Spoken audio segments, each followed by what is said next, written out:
Welcome to the Rebel Rise podcast, a place where badass women like you come to connect, learn, and grow. Here, we celebrate the relentless spirit of women who dare to dream and design their own destinies. This is your time for no bullshit, so no subject is off limits. This is a time for you to collect inspiration and create the vision for your life. Get ready to break free from societal expectations, take your power back, and step into your dream life. Your empowerment journey begins right here. Let's go.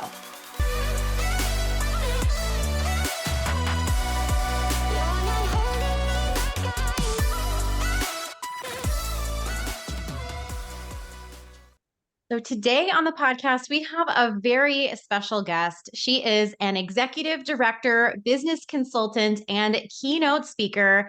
I'm so excited to introduce Brandi Munguia. Welcome, Brandi. Thank you so much, Vanessa, for having me. This is such an honor and a privilege to get to serve your audience in this way. This is definitely a podcast that resonates close, near, and dear with me. So I'm excited to share my experience with you all. Yes, and I know exactly what we're going to talk about already because you and I share this passion so deeply, and I'm so excited to see where this conversation goes today. And everybody listening, I hope you're ready to strap in and get a lot of value from this because I know Brandi and I are about to get really deep because we're going to be talking about resilience and authenticity today. And this is something that Brandi has also experienced firsthand in her life. So, Brandi, can we just start by talking about your backstory a little bit and how you developed your own version of authenticity? Yeah, this is a really, really great question. And I'll do my best to not, take up your whole podcast episode sharing my life story. But just as kind of a quick overview, I was someone who grew up in an environment that shaped who I am today, like most of you listening. The thing is that's very wild for me is that I had a pretty normal childhood. I mean, my parents worked really hard to create stability until it became unstable. And that started kind of turbulent before, I'd say probably about 2002, it started getting turbulent. And my father had passed in 2003. He was in a car accident. And the sad thing was is that my uncle was the driver. So it really disrupted my family in this way that my father had passed, my uncle had lived and was going to be going to jail. And so my family had my cousin and my aunt had come and moved in and lived with us. My mother, at the time, my mom had just moved in her partner. So my parents were actually planning on going through a divorce, and my father had actually passed before that could happen. And with that, I was 13 years old. I have a younger sister and a younger brother. So my sister was 10, my brother was 7. So you can imagine these are very formative years of your life. And here we were completely disrupted in that summer. And trying to go back to school and all these things, it was just a very turbulent time. Well, fast forward 3 years, and my mom was diagnosed with breast cancer. And it was incredibly difficult to know that now my mom was going to be battling cancer. And she had also come out. So here we were dealing with my mom's new life and all these things. And then all of a sudden now we're being told mom's got terminal cancer and she's got a year to live. And my mom just could not accept that. And she went through every extreme treatment she could to try to get this cancer under control. But unfortunately, she had passed, 3 years later. So within a 6-year span, I had lost my father, dealt with my mom coming out and our entire household changing, my mom going through cancer treatment and passing away in 2009. And it really, it creates a space where all normalcy goes away. There's holidays are never the same, birthdays are never the same. You start to see who's really there for you and who's not. And I used to really chase the acceptance, anyone that would give it to me. I would chase trying to be loved because my mother was a very conditional, loving type of person because unfortunately, my mother was a narcissist. If it wasn't about her, she made it about her. So having cancer really became this like scapegoat of like, I have cancer, so you have to listen to me. And a lot of her friends and people that loved her, I think they just got really, I think they loved her, but they had a hard time with her because she was a very combative or challenging individual. Now, I'm not to say my mother was a wonderful person in her own right. I loved her, and I'll have never say anything awful about my mom, but this is an honesty piece. When you're healing with your life, you have to understand other people and their unresolved and the things that they may have dealt with and never went understanding themselves.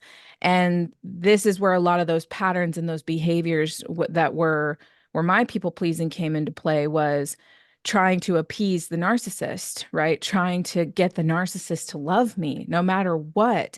I mean, my mom went as far as, disowning me for an entire year when I was a teenager to gain that control. And so when she passed, it was like this void of control. I lost that person who had created so much control in my life. And so naturally, I ended up in an abusive relationship after my mother had passed because I needed someone to control me. So some of you listening might be like, gosh, why can't I find the nice guy? Why can't I find the guy that just respects me and loves me? Because you've learned patterns of abuse in your life that become conditioned. And so it's more comfortable to invite that type of chaos in and please someone and abandon yourself when that's what you were conditioned to do growing up. Because in all the things that I had been through, these were all awful things. Awful. I mean, it is a absolute tragedy to lose both of your parents in such a short period of time. And then to like move away from home, I was like, my mom wanted to have that image that, my daughter's going to college and all, and I did not want to leave. Like I was like, my mom's dying. I had a relationship at the time that I was like, I don't want to leave. Like it was so like, it was like, 19 years old, just trying to hold on to whatever image of normalcy there was. And I had moved away from home. I had to leave school when I got that call that my mom was that hospice was stepping in. I had to leave school, and I was placed on academic probation because of it. And I had to fight to get back into school, and I struggled. It was just such a like turbulent. And I surrounded myself with people because I hated being alone, but I would sacrifice my authenticity just to try to fit in with people because I was always told, you're too nice, which as if that was like an insult. Like you're too nice, you're like you talk too much. It was just too much always. It was you're too much, you're too this, you need to change in order to be, and it was because I had lost all that structure of what unconditional love should be that comes from a family. Yeah. I was sacrificing who I was in order to be just to fit in. And I was trying to fit in with a rougher crowd, it was like hurting people that just came together to hurt together and wallow. Like that's the only way to put it. And that's when I started kind of getting in with people that were equally understanding of trauma. There was a lot of trauma bonding going on there. Mhm. So when we look at when the shift started to happen, because I could go on and on about all the tragic things that happened throughout my 20s, but that's not going to serve anybody here. The blanket of it is I guess the quick version of this is that I experienced a lot of loss and a lot of trauma and a lot of abuse. And I had to learn that I was tired of abandoning myself, trying to get people to love me even though they were committed to rejecting me. And I had to expire loyalty to that rejection. I had to stop trying to be loyal to people who were rejecting me, to circumstances that were rejecting me. And in all of that, I had to stop rejecting myself. It was such a lonely place to have no one and feel an emptiness within me because I wasn't connected to who I am. And that's why I was disassociating with the partying and the people that I didn't really enjoy being around. And I abandoned things I loved because I felt like that wasn't cool. And so there's this healing journey that comes into play.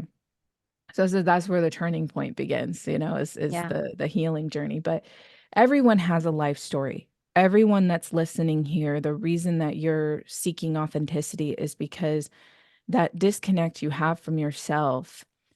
You have either experienced traumatic events in your life and have lost things that made you feel connected to yourself, or you grew up in very volatile environments where you kind of felt like the eggshell household, like maybe you had really reactive environments around you and you felt safer being quiet or safer, conforming to the surroundings.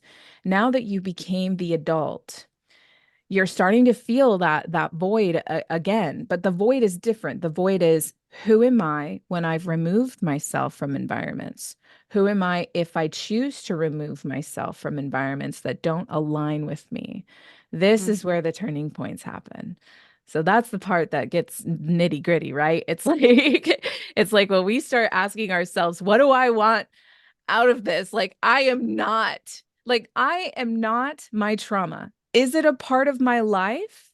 Yes, but I am not that person that is in a disparity state. It's hard for people to hear what I've been through, but I have to tell them at the same time, like, don't feel sorry for me because I didn't know any different. That was something that was a part of who I am, but it's not who I am. Who I am is resilient. Who I am is someone who chooses perseverance. And I have a lot of grit and I have a ton of tenacity. I mean, when I get determined and connected to something, my tenacity kicks on to the point that I will be an overachiever in ways that other people couldn't even imagine. And I have a very high tolerance for change and chaos. But the difference is that when we choose, as we grow out of our traumatic survival mode, we have to choose what chaos looks like. Because a lot of people here listening are going to say, I thrive in chaos. I thrive in chaos. I thrive in chaos. But let's talk about what that actually means. It's that you thrive in changing environments. You thrive where you can manage a high level of stress. But let's look at what success is. Success is chaotic. Healing is chaotic. But that's the kind of chaos I chase now. Not the kind of chaos that breaks my heart and dismantles me and makes me feel small. I can't even, I reject that chaos. It's like I Yeah. now seek chaos that is in the self-improvement, that is in the betterment of my life. And that's where the success came into play, is choosing Yeah. a different kind of chaos. Right? It's Yeah. like it's so wild when we kind of relabel that for ourselves. Yeah, no, and you're right. And thank you for sharing all of that. We went deep really fast. And I, thank you. You're always so open about, sharing your family story. And so thank you for sharing that with all of our listeners as well. Because I know so many people have experienced just different types of trauma, right? Like I don't even yeah, it's not yeah, a similar experience. It's not the same because none yeah, of us are the same, right? But absolutely. this need to please and this need to wear a mask everywhere we go is so universally relatable, and that's why I also have the soapbox about it, right? And Yeah, for me, it all stemmed from emotional trauma, right? Like absolutely. growing up being an achiever. Yeah, I'm fortunate and I still have my parents around, but and our relationships have been healed, which has been so great and so healing for my journey as well. It's helped me to absolutely. become more authentic as well and more open with who I am. And I, first of all, want to say how grateful I am. And I want to acknowledge the fact that there's a lot of people out there who don't have the opportunity to have that kind of resolve that Yeah, I've had, to be able to say, hey, mom or dad, this is what you did. I know it was intentional, unintentional, right, right. and but this is the effect that it had on me, and have them be I'm so grateful for this, that they've been so open and accepting and apologetic and being Yeah. a part of my journey. Most people don't get that either. And Well, so, it takes a lot of courage to have those conversations. You know, oh, it it was yeah. terrifying. Yeah, Yeah, it's like absolutely. It was, it's not not to cut you off at all by any no, means. no, I no. get I hear you in that courage that it takes, and it's like I know that when we're listening to some of the listeners, or we're thinking of some of the listeners when you're explaining this particular piece, because I know that some people, and to your point, Vanessa, they feel like they can't get that resolve, and that's okay. And where you had leaned into your courage was because you accepted, and correct me if I'm wrong, you accepted that if they could not bring the resolve to you, that you were going to bring that resolve to yourself regardless. Absolutely. Yeah. Absolutely. And, what I will say for anybody out there who does still have parents that they know they need to confront something with, or if you're somebody who's in therapy and you know that your therapist is going to tell you at some point you need to go have this conversation, that you need to give them the chance because they may actually surprise you. Yeah. I had a conversation with my dad. I don't know if he will ever listen to these. Maybe he will. But so he'll know this is all true, right? Is I was super nervous to have this conversation. He has a tendency to shut down and to Yeah. just shake his head and walk away. Yeah. And so I was fully expecting that to be the experience. And I'm glad that I made myself do it anyways, because we had a very good, very engaged conversation. And there's still things that I need to work on letting go because there's so much trauma that gets stored in our bodies. Right. And Absolutely. so I'm Absolutely. always like, I don't think that healing from trauma really ever goes away. I think it's No. something we learn Yeah. to alchemize and release little by little, but learning Absolutely. again who we are and how can we move authentically through that and make the decision to be a better woman, make Oh, the decision, absolutely. yeah, like Yeah. to be the person that we want to be. And that was something that my dad actually said to me when we had this conversation, was like, well, I was just doing the best that I could. Right. I didn't know any better. And now you have a choice. Yeah. You can hold on to this for the rest of your life, or you can take it and you can use it, which Yeah. is really beautiful. And depending on how the context of how you want to take that, right? That could have been an insult or it Right. could have been encouraging. And Right. the way our conversation was going, of course, it was really encouraging. But Yeah. um, yeah. And so, anyways, no matter where you've been, no matter what your experience is, your level of trauma, if you lost somebody, if you didn't lose somebody, there's still this level of healing and acceptance that has to happen for what is. But what's on the other side with just learning to be you, and that we don't actually have to wear a mask all Yes. the time, right? I think that maybe there's times and places where, we maybe want to match our environment a little bit, but we never want to fake who we are. And as women in general, we just have such a propensity to do that, to Yeah. say, oh, I've And got try it, to make even though I someone don't else have it. comfortable. Yeah. Yeah. And just like to ask for help or to always say yes. And you don't have to do that. And so that's kind of been the newest part of my journey, is always asking myself, am I authentic where I'm at now? Yeah. Is this in alignment with me? If I Right. don't want to do it, making sure that I'm saying no. Yeah. And also the other layer to that is, and this is still where I struggle a little bit, is when I'm saying no, to be honest about the reason that I'm saying no. Yes, absolutely. There's so much power in that when you are saying no to someone, you do not need to follow up with an excuse of saying no. In fact, it's very freeing to say the real truth. It's like even our time, where we choose to place our time. When we say no to things, it doesn't have to be big things. It can be that you simply don't have the social battery, or that you're exhausted, you're in a space of just I can't give my energy. And it's not that you don't love those people, or that and you're thankful that they think about you, or they care about you, or they want you to be there, whatever it may be. It's that you're allowed to protect your peace. And when you set boundaries by saying no without explaining yourself, you will see one of two things happen. One being that person saying, "Hey, no worries. I totally get that. I'll let you know next time." And they're just respectful of the boundary. No guilt, no shame, no anger, no frustration. Just I accept the no. And it's wild when that Yeah. happens, because then you're like, "Oh man, this person's just they're cool. It's fine. Everybody's fine." But you have to go gentle within yourself, because the fear of rejection tries to click on when you say no for the first time to a couple people you love. And the other thing that can happen is the frustration and the coercion, where they're like, "Why? Why can't you go? Why aren't you going to be there?" And it's like, challenge yourself to be honest. It's Yeah. like, I simply don't have the social battery to be there. I care about you. I want to be there. another time. And it's like, let them process their feelings of the no without you feeling like you have to appease their discomfort. Sometimes that's really challenging. It can be very challenging in the moment. But as people heal, they will accept the no more often, and you will start aligning with more healed mindset people. And when you get aligned with other healing people, they have a different level of emotional intelligence. So saying the no is not a dig at them when they're in a state of emotional intelligence. Those who are still healing or still processing things that they might be going through, a no can feel very frustrating to them, can feel rejecting to them. So if someone's reactive to your no, hold firm and saying, "Hey, I don't have to explain myself. I love you. I'll see you on another time." And it's Yeah. just, it's those pieces that take a lot. And again, this goes back into the authenticity. You're not a bad person for saying no to things you just don't want to do.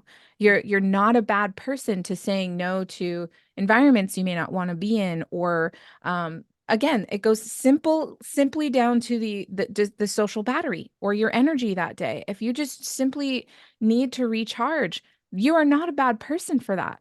And it's these decisions, these micro decisions that have to happen in the moment that allow you to step into honoring yourself, protecting your peace, allowing yourself the grace to say, I'm okay, I'm good. And it's this, like, at first, it feels like a fire drill. When you say no, the first couple times you're like, I'm going to hurt somebody's feelings. They're going to be mad at me.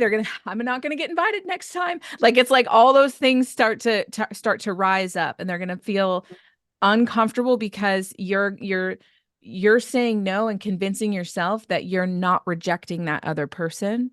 But the truth is, you're not rejecting that other person. And they should not be rejecting you if you're simply just speaking your truth.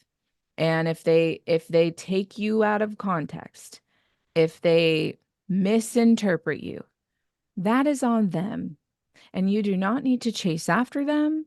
You do not need to explain yourself to them. You do not need to convince them that you are worthy of staying in their lives. And that, I know that it can make a lot of you cringe that are listening here today.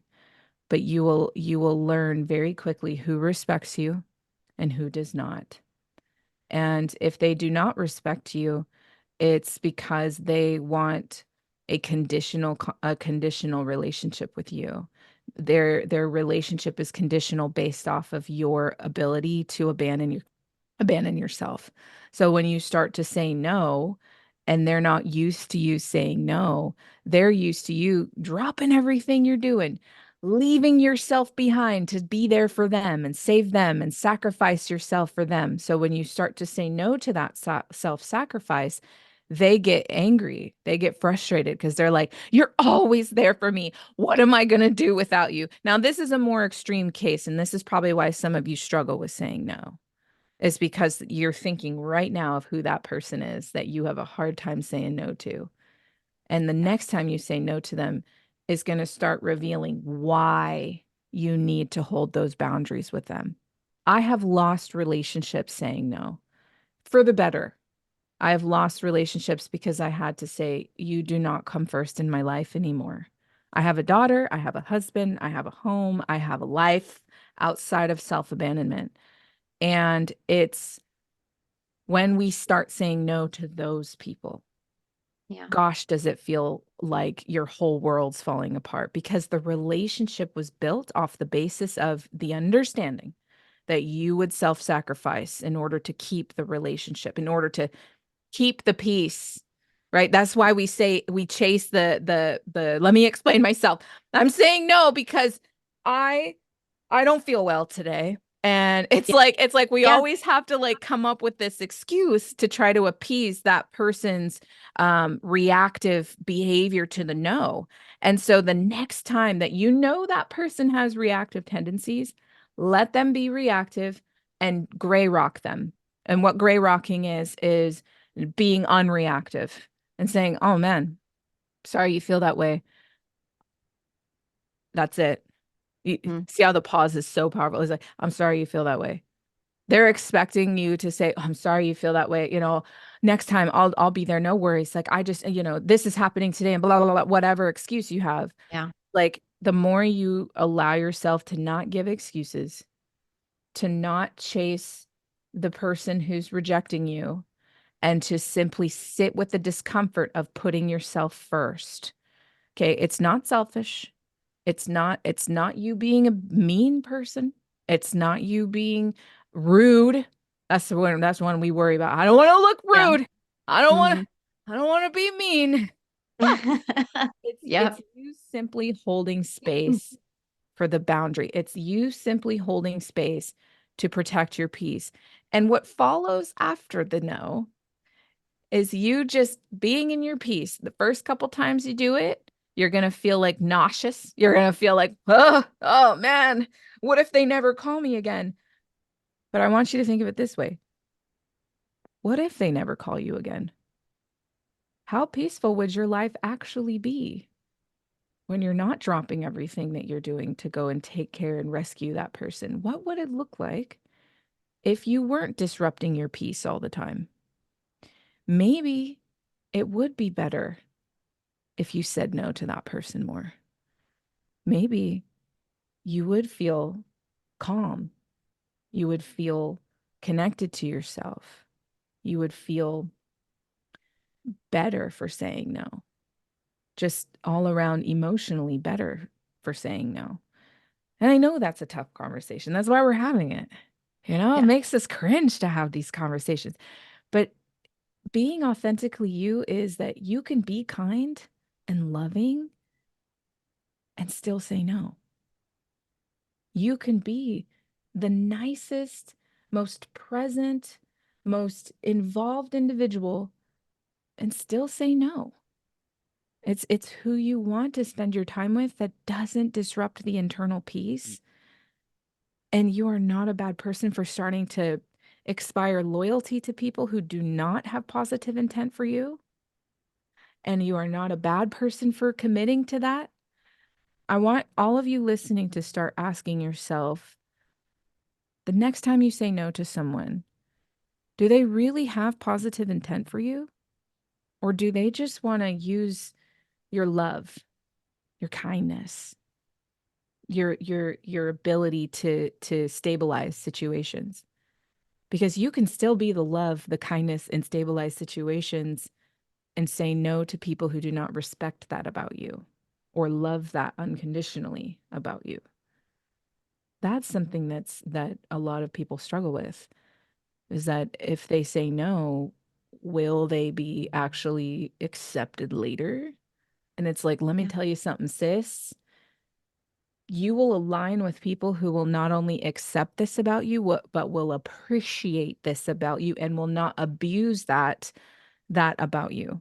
They will not Yeah. take advantage of you in that. They will honor and respect that about you. So when you say no to those people, they're like, oh my gosh, girl, no worries. I know you've been working for 10 days straight and you're probably exhausted. You want to spend time with your family. No worries.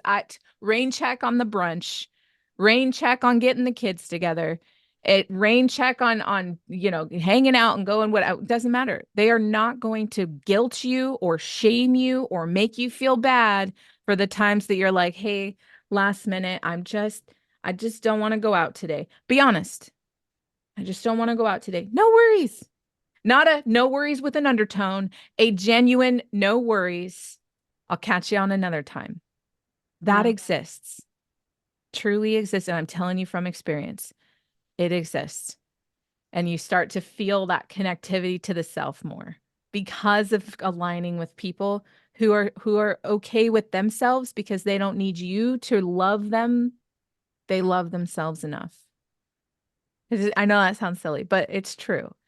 Self-love Yeah. is the core to your self-acceptance, to your authenticity.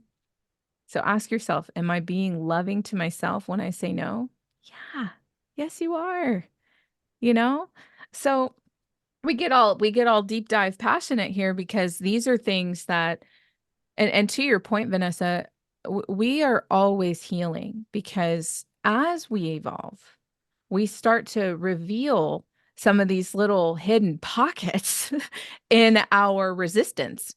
We have resistance in certain areas of our healing that we might have scratched the surface on or released a little bit, and then we put it back in the resistance corner. And we heal in certain areas and we get better, and then something happens. And some of you listening here today, you're going to come across people that are incredibly loving, and that's what's going to trigger the resistance. You're going to see people who are authentically themselves and they're loving, and you're going to be like, can I trust that person? Are they really that way? Or are they going to want something from me? That's the part that you have to ask yourself within. What if there are actual other loving people like you that will align with you and that you won't have to explain yourself to them? And when they trigger those old feelings, why? Why do they do that? And it's often because, and some of you can resonate with this, because you've been hoodwinked in your life. You had people who were really nice to you to get something from you. And when you gave that to them and you kept giving it to them, their kindness came at a cost. They were only nice to you if you were self-abandoning. They were only nice to you if you were self-sacrificing, if you were giving them every ounce of your energy. The minute that you said no, the minute that you put yourself first, that kindness switched. That's why we get afraid of saying no, because we love when people are kind back to us and they give us that kindness back. So as you're healing, and I want everyone to hear this, because in order for you to access your authenticity and to honor yourself in this journey and to protect your peace along the way, you have to know that there are good people, and the no's will weed them out. The no's, the times you say no, the times that you're like, hey, I can't, and you're just no excuses, just honest. One of the five oh gosh, why am I blanking on this? There's the five rules or laws of attraction or something like this. I'm butchering this, don't get me wrong. Is to be impeccable with your word. Be impeccable with your word. Be honest all the time. I know that you have learned, a lot of you have learned to abandon the self in order to protect the peace, to protect the stability that you might, the pseudo stability, let's call it, right? If you become impeccable with your word, constantly just speaking your truth, no matter how ugly you think that truth is, you will start to see the people who are actually kind, who will actually accept you, who will authentically meet you where you are in their own authenticity. And this goes for women. A lot of women listening here. We fear other women. We fear like having relationships with other women because we've been hoodwinked by other women. We have had other women be so nice to us and then turn around and be mean. And it's like, why? Because the envy, the jealousy, the frustration with themselves, the comparison, whatever it may be. But Well, as that's a we've lack gotten, of authenticity, right? that's the hard On part. their Yeah. part. On their part. Yeah. It's these pieces where I have been so deeply rejected for my authentic self because there were so many times that it's like, she can't, I told you earlier, it's like, you're too nice. And it's like, man, I am a kindness in this life because that is my choice. That is my mission. That is who I am to my absolute core. I would give the last dollar I have to someone else to make sure they are safe. I would give you the shirt off my back. I will give you the hug. I laugh loudly and I cry, and I am a heart to heart type of person. I am not a surface individual. As you can tell, we're having a podcast today, and this is how I talk to people normally. If people cannot have a conversation that is deep with me, I will disengage. It's like I'll meet them where they're at to like get through the conversation. But at the end of the day, like, not everyone can handle the depth. And it's not that I'm trying to make people uncomfortable. It's just that's who I am. Yeah. And I can never abandon myself again. Once I understood the freedom of the peace that follows in the healing, and we talk about these pockets of healing, when you release these parts about your past, or these people that have caused you harm, or you're holding really tough boundaries, and or you're chasing that next version of you because you're like, I know that this gets better. I know that I get better. You will start to honor and respect the person that you are becoming, and you will never let anyone disrupt your peace ever again.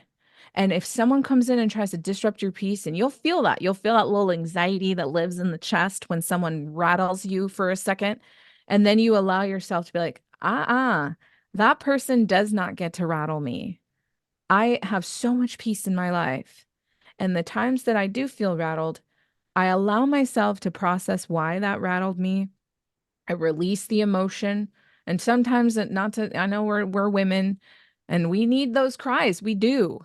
I don't want anyone here to feel like they have to negate the fact that they're emotional. If you've been told you're too emotional, it's because someone had disrupted you processing. You were processing naturally, and someone was like, you're too emotional. No, nope. I don't like that. And it's like, you are just simply trying to get out of your body what you are carrying. And there is nothing wrong with that. I have sat with plenty of women who were opening up to me and just needed to sob. And I just held the space for them. There's so much power in not trying to make them feel better, and just let them process in that space. That's what actually makes them feel better. Not telling them like, shh, it's okay, you're okay, everybody's okay, it's fine, you're fine, everything's fine. It's just the quiet of letting them. And when they're like, I'm sorry, I'm like, you have nothing to apologize for. There's so much power in telling someone that when they are processing or they're going through something. Sis, if you are listening right now and any of these pieces have risen up some emotion in you and you're feeling that connectivity, and maybe you're crying listening to this podcast, you have nothing to apologize for. You got to allow yourself to accept that. The next time you catch yourself saying sorry, really just catch yourself and be like, I got nothing to apologize for. Why am I saying sorry? You, I'll tell you a quick story.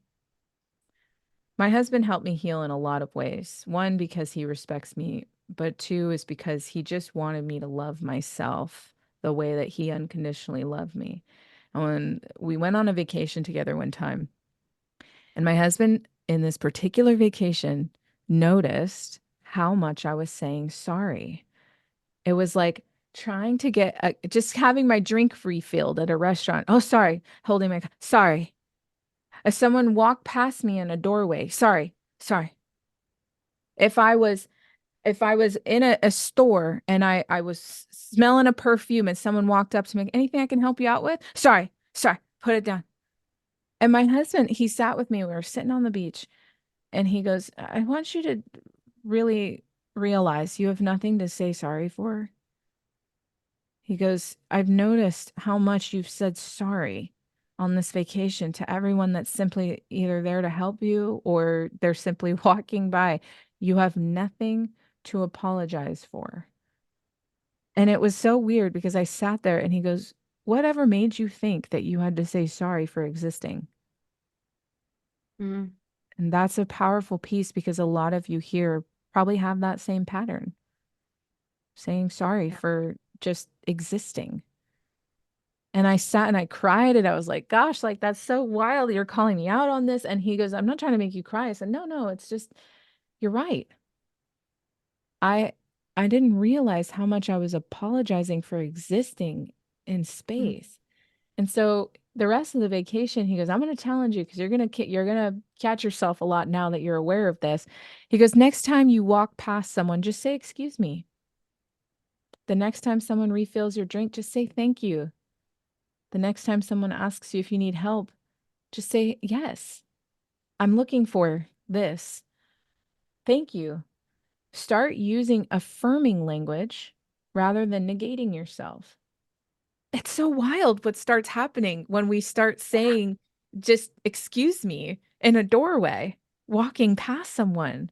And now that you're hearing this, you're going to be aware of it. And it's going to feel icky at first. But some of you are going to realize the next time you go out to dinner or you're walking in the hallway past someone, you're going to catch yourself in the Thank you. It's thank you. So good. Appreciate it. Excuse me. You're gonna catch it and you're gonna start realizing you do not need to apologize for existing in other people's space. So Yeah. powerful. Yeah. No, I love that. And the other thing that I would add to this is once this starts to feel good, because this piece can be hard. Yeah. It can be so hard because we're really conditioned from a really young age Yeah. to be quiet and to be we're praised for not what we do, but what we are, right? Like how we look or how Yeah. quiet, how well behaved, a well-behaved Yeah. young lady, right? Yeah. And so once you get through this, the one that I've actually had the most fun with, like, because for me, being able to say no and to not apologize is it's liberating. It Yeah. is so empowering to walk away knowing that nothing is going to happen. Right. It's like, Right. but did you die? Right? Like, no, like absolutely nothing happened. Right. It makes And you realize how long you've been avoiding that. yeah. And so the other one that I like to play with, because you mentioned the restaurant, which is what made me think about this, is when you get your order and it's wrong, like challenging yourself to say something and send it back because that is Yeah. actually truly, and maybe Yeah. try this first. Yeah. Like this is one of the places that is the safest to do it. Yes. Right. Absolutely. And Anything service related, anything yeah, you're because paying for. Yeah. yeah, and they genuinely don't care. Like it's their job to make Yeah. sure that it's done correctly. And Yeah. the one that I do, everyone like it's so funny to me now because I've been working on this exact thing for so many years now. I live a sustainable lifestyle, or at least I Yeah. try to practice that. Yeah. And so I do reusable straws at home. Yeah. I have like reusable napkins and all kinds of stuff. But when I go out somewhere, if I bring home a drink to go and they try Yeah. to hand me a straw, Yeah. this is the thing, right? Is the old version of me that wasn't being authentic and in alignment with who I am and what made me feel whole would have Yeah. taken the straw. Right. Right. And then I would have taken it home and forced myself to use it. And then it would go in the trash and then the landfill, or I would not use it and throw Right. it in the trash or Right. keep it in the silverware drawer Right. It's like and that never touch it. resistance. It's that Yes. resistance of saying Yeah. no to something that you're like, I know this isn't, it's like in the moment, you were more concerned about that person's reaction to you Yeah. saying no Like I to don't the want to tell straw. them no that I don't want the straw, which is so Yeah. silly. It's, So I've yeah. gotten to this point now where I can be like, oh, I'm sorry, I don't need the straw. And they Yeah. look at me like I'm insane. But you know what else is nothing bad happens. I say, Yeah. okay, and they take the straw back. Yeah. Like they forgot about it in the 2 seconds that you said no and they walked by, put the straw back. Like Literally, yeah. And if it's they those ask me moments. why, I would say, have you seen the turtle in the straw video? Right. Because I mean, that video is so old, but Yeah. that fucked me up for so Yeah. long. Right. But And so it's stuck yeah. with me and it's become a part of my authentic self and who I am. Right. Right. Right. And so Yeah. it's finding those little things for you, right? No matter what it is, Right. if it's learning to say no. And the other piece to that truly is people need to learn to accept no as well, A hundred because we percent. live in Yeah. a society where everybody, like most people, don't feel safe saying no. Yeah. Even men have a hard time saying no to women in Right. other capacities, right? Right. Like if Right. they ask for help with something, or because they don't know how the women are going to react, right? And that's a Right. whole another Right. thing. But especially with us, it all comes back to like, please accept me, please tell me that I'm Right. good, Right. right? Don't praise Right. me for what I'm doing and Right. saying no Right. and standing up for myself. Praise me Right. for so there's so many layers to this. So I want at least one call to action today for everybody listening to be look at what is something small like this. And it probably feels like a mountain right now, but Yeah. it's a letter, it's a 2-letter word, right? It's no. So No. where Yeah. where can you get creative with saying no? Is it to a straw? Yeah. Is it sending your order back? Or is it, like Brandi was talking about, just saying, no, this isn't in alignment with me. No, I Yeah. don't want to go out tonight. My social battery is low. I'm actually an introvert and I hate going out. Yeah. It's like, Right. Like you where can can you say say that. no? Yeah. It's like, where can you say no and not explain yourself? Hmm. It's these pieces where when we go into not explaining ourselves, there's certain things that all of us deal with, our little idiosyncrasies, right? Are things that make us who we are. where we do not have to explain. There are times like unfortunately, I struggle with like germophobic tendencies. It's part of my OCD tendency. It's very, very difficult to deal with sometimes. And I had to deal with like, if I saw someone touch my fork, and some of you might deal with this, and maybe you're listening, you're like, I resonate with that. If someone touches my fork and they hand me a fork and they touch the top of my fork, I can't use it. I cannot. It makes me cringe. I know this sounds silly, but I used to like, I would eat with a spoon before I would ask for another fork. Okay. Like Mm. it was that bad in ways that I'm like, I don't want to look silly. I don't want to look like I have things that are weird. The fork is clean. It's like walking through that with me. Right. And so I got used to that in restaurants that if the fork was already sitting on the table when I got there, I'd be like, is it okay? Can I have another fork? No explanation. They're like, oh, did it fall on the ground? Nope, just need another fork. Not being spicy, not being mean, not explaining why I need another fork. Just give me another fork, please. And at Yeah. first, it made me so cringe because you're talking about the straw thing. And I'm like, man, some of you listening deal with things that are your idiosyncrasies. These are things that are your things that are just the little quirks about you. And you do not need to explain to someone else why you do those things, what causes that for you. It's simply to say, hey, I don't need the straw. You sure? Yep. Can I get another fork, please? Is this fork okay? Yeah. Can I get another fork? No explanation. I don't like the way my nails look. Can we redo my nails? What's wrong with it? What's wrong? I just, I'm paying for these. Can I please get my nails redone? Hey, I don't, this color didn't come out the way I intended. Can we fix that? My food came out wrong. I said no avocado. Can I get that remade, please? Not, I'm allergic to avocado. I don't like avocado. It's not my thing. Is that I asked for no avocado. It's okay for you to ask for what you want without explaining yourself. And to remind the people that are listening here, you are not mean. You are not wrong. You are not selfish. You simply deserve to exist in this world the way that is comfortable for you. Comfortable for you does not mean you're selfish.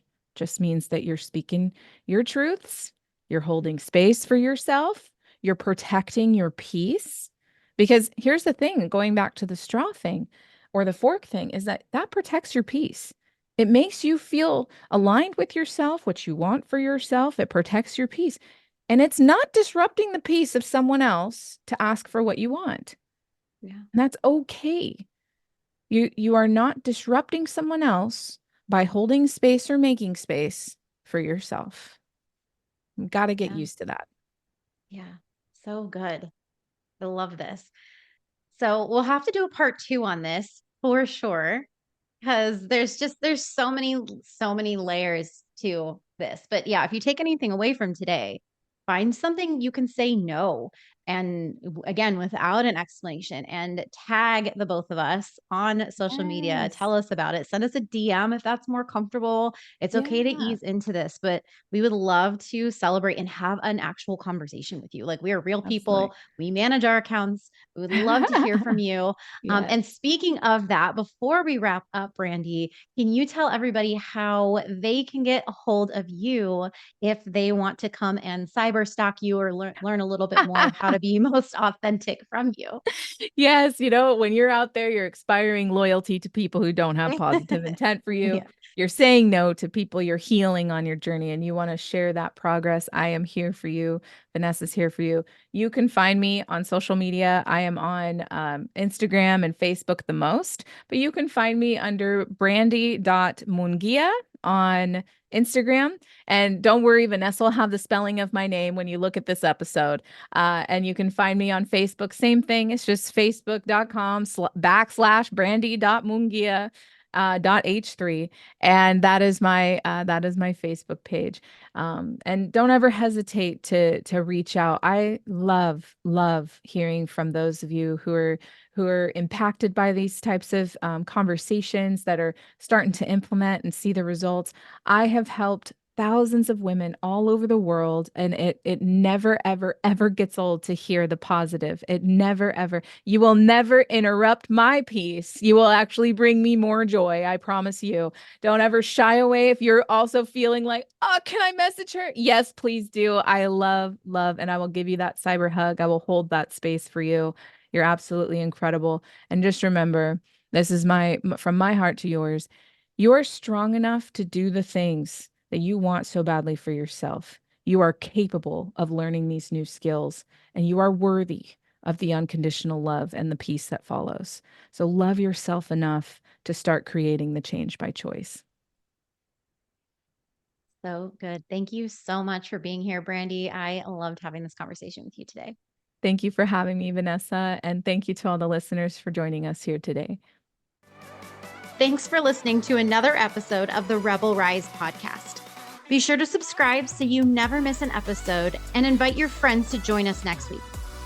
This is your time. Now get out there and rise.